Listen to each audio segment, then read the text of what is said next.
Hello, thanks very much for joining me again. This video is going to be about a Mandrel and a little recap on our bottle stopper system, and it's not just bottle stoppers, it's other things as well, because a lot of the kits that we do are based around an M8 thread, and I'll show you. I haven't got them all here because as usual I'm as organised as anything, but you can see the bottle stoppers here, teardrop bottle stoppers, the ball end bottle stoppers, bullet bottle stoppers, stainless steel bottle stoppers, the classic cone bottle stoppers. We've got a bot one which is a bottle opener, I'll get that and show you in a minute, even a coffee tamper kit. They're all based around M8 threads, and we have had a very basic and simple Mandrel available for a while, but we thought because we now do so many things that are based around the M8 thread that we should probably do a proper, slightly better and more heavy duty Mandrel to make turning these things easier. Now, as the video goes on, I have to warn you, I am going to talk a bit, so for those of you with limited attention span, you'll have to fast forward it past the talky bits, but it's the only way I can explain to you why we've done what we've done, and I think it's quite important that we do that because ours is different to anyone else's. Right, let's show you what we've done against what other people do. So as far as I'm aware, there are two main types available on the market, and I'm going to first of all talk about the one that we don't do and the reason why we don't do it. I'm not here to knock other people's products, but I'm just going to explain why we haven't done ours this way. One of the ways that you can have a Mandrel for a bottle stopper or something like a bottle stopper is an MT2 arbor like this. It slots directly into the lathe. They're very, very accurate, don't get me wrong, extremely accurate, and whilst you're turning and you've got pressure going in that way, they're absolutely brilliant. However, the minute you start to move and do anything in the opposite direction, these have a tendency to wobble and drop out, so they need a drawbar on the other end. And I can almost guarantee you, if you look at the people that sell these systems, do they sell a drawbar to go in it? Probably not. Quite often the threads in the back of these are old Whitworth threads, so you've got to buy a Whitworth a threaded bar to go on. You've got to put it through here. If it was a lathe like I've got here, you would probably need 2 foot of bar. I bet you find 2 foot of Whitworth thread bar is probably going to cost more than the actual arbor itself. So that's one drawback of that system. The other ones that we've seen are a bit like wood screws, and that's what ours is based on. Basically, you've seen if you buy a chuck, you quite often get a wood screw, and here's one that's out of my record chuck. It's pretty straightforward. It's got flat bits on here. Well, ours is slightly different. We've got the 4 flattened sections on this part, and this one does look slightly tatty because I've used it. It's got the 4 parts there, but we've actually left this part round, and this is 19mm, and what that means is you're actually able to use this as, I'm not going to use the word bushing because bushing implies it's absolutely millimetre perfect, which it isn't, but you can use it as a guide. In addition to using that as a guide, if that isn't quite the right size, we have got another guide, which is this one here, and basically it's a big thick washer, and it slots over there. This is 24mm, because all the different things that we do are all slightly different sizes, and I'm going to stress we haven't got one of these for every single kit that we do. These are guides. And we tried lots of things before we arrived at that. We tried silicone washers. They're no good because when you tighten things up it squashes, goes a weird shape, and it's not accurate at all.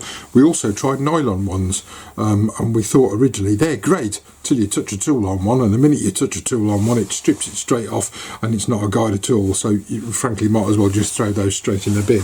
So we've gone with, not dissimilar to a pen Mandrel, all stainless steel construction, and you can leave it in your drawer in the workshop and it won't go rusty.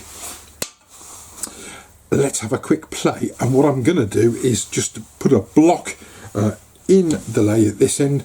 I'm going to drill it, screw one of our insert screws in, mount it on the the mandrel and just quickly show you how simple and easy it is.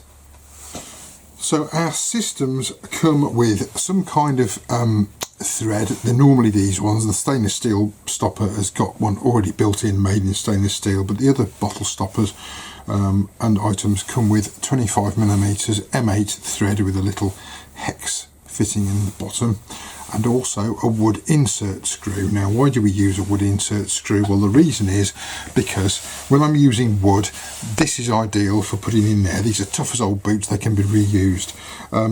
We're going to put that into wood.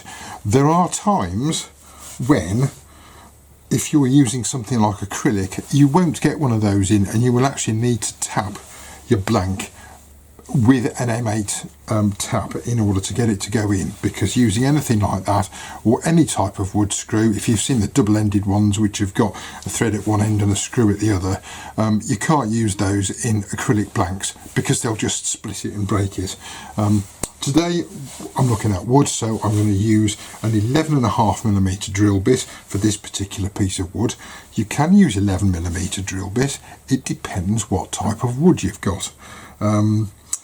And if you have a softer grained wood, something like possibly beech, you'll probably get away with 11mm. This is oak and it's quite old and hard. I'm using 11.5mm. That is the maximum you can use. If you've got wood that's really hard and tight grained like you may struggle to get one of those in, and you or something like you is pretty much the only type of wood that I would actually tap directly. In my opinion, to tap any metric thread directly into wood, unless it's a very, very tight and hard grained wood, isn't particularly suitable or safe. Not everyone will agree with me. Anyway, let's crack on with it. So 11.5mm, I'm going to drill that into here. I'm going to put a little countersink, pop in the wood insert screw, spin it round, put it on the mandrel, and we'll turn it.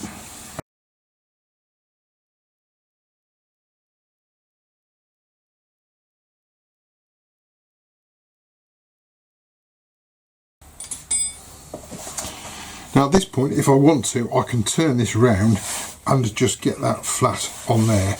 But what will happen is, if I screw that onto the mandrel, whilst that might not be particularly level, this part of the wood will lay flat against the mandrel, so you will end up turning it round anyway. Hopefully that makes some kind of sense. But let's, for the sake of accuracy, get it as accurate as we can. We'll quickly turn this around and just trim that edge off flat.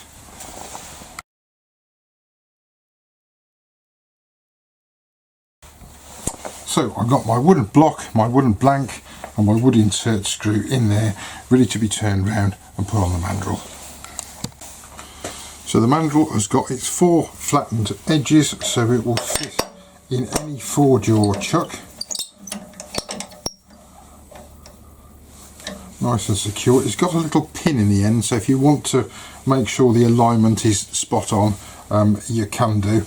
I'm just going to pop it in here. So sometimes you can adjust the accuracy a little bit. It depends on the accuracy of your chuck, because there's a little bit of movement in there at the moment. I'm just going to tighten that up. What you have to remember is we're not turning a machined part here. We're making a handle for a bottle stopper, so if we're a millimetre or so out, it's not the end of the world. So we've got our mandrel here, a 19mm circle here. I'm actually going to use the 24mm washer on there and pop that on and use that as a guide. That'll screw on nice and tight, and we can now turn that around. Let's have a go.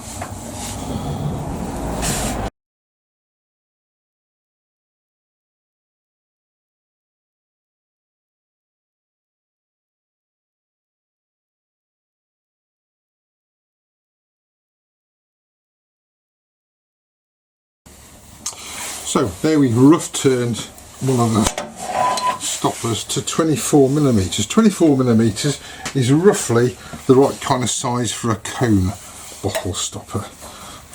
That's why we've gone with that size, so we can take that off. I'm not going to finish these because that rather defeats the object of But there you can see, hopefully, that is about the right size. However, the reason we've got two sizes is because you don't necessarily always want your bottle stopper to fit on the top, because these are chromed on the top section here as well.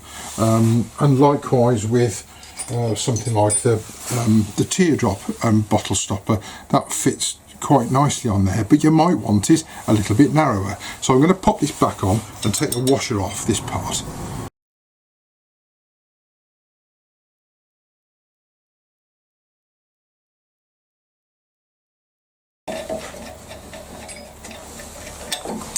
So we'll now see that even though it's 19mm, actually is still quite a nice fit on top of that bottle stopper. It's an even better fit on a stainless steel bottle stopper, like so.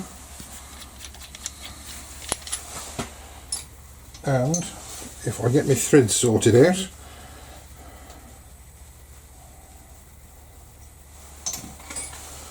take one of our heavy duty bottle openers. It isn't a shape that I would choose to use on one of the bottle openers, but again, there you can see it's around about the right size.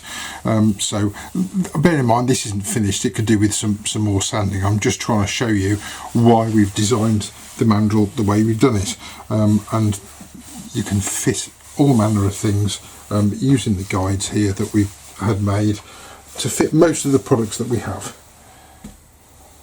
So there we are, not sanded or finished by any means, but that's a handle on our one bottle opener, heavy duty bottle opener, and the 19mm, as I showed you a minute ago, fits on the cone bottle stopper like so.